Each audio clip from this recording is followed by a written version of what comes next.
Hello बहिणींनो, आज मी बनवत आहे शेपूची भाजी। त्यासाठी मी घेतलेले एक पेंडी शेपू आणि हे डाळ आहे मुगाची, तिला मी भिजत ठेवलेले पाण्यामध्ये। आपल्याला साधेपणात ही भाजी करायची, त्याची टेस्ट त्यामुळेच खूप छान लागते।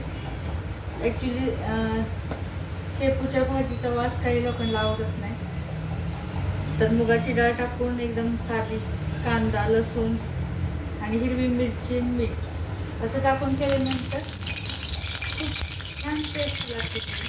तर आता आपण तेल गरम करून घेऊया।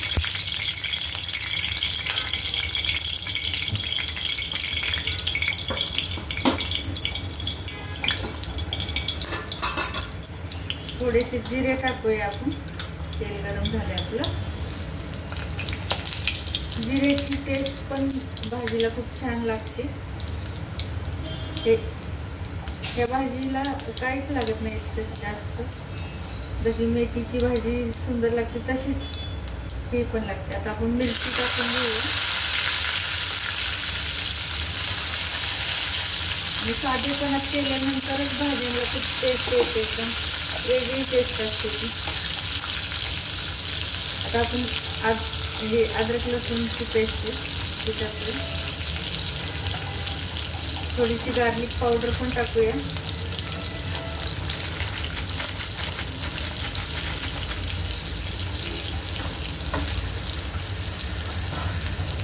आणि कांदा टाकूया।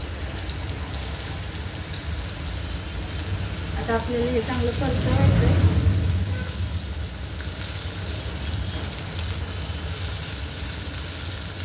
पुण्यामध्ये भाज्या खूप महाग झाल्या। भाजीची पेंडी घेतली पण पेंडी पण खूप छोटी आणि महाग पण बसली। 40 रुपयाला एक पेंडी घेतली। आता आपण चवीनुसार मीठ टाकूया थोडंसं। आपली भाजी कमी तर थोडं अर्धा चमचा मीठ टाकत आहे मी।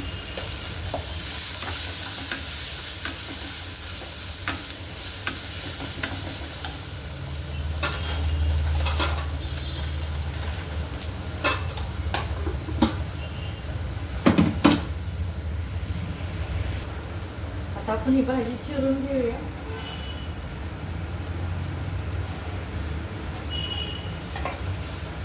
आमच्या घरात तर ह्या भाजीचा वास जास्त करून असं मुलांना पण आवडत नाही आणि मोठ्या लोकांना पण मला ही भाजी खूप आवडते। आणि मुगाची डाळ टाकून केल्यानंतर खूप टेस्टी पण होते।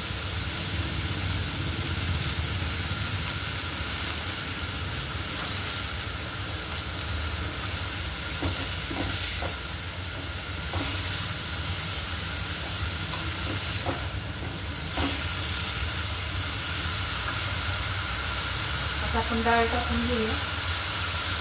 डाळ मी भिजत ठेवायची पाण्यात।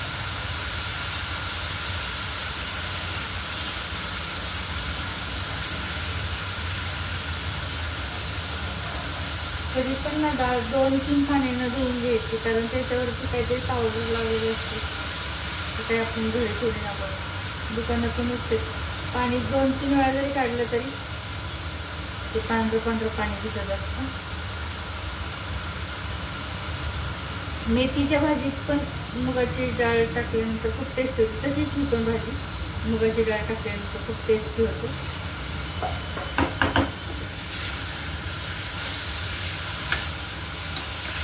डब्यावर द्यायला छान, पटकन भाजी होते पण आणि खायला पण टेस्टी लागते।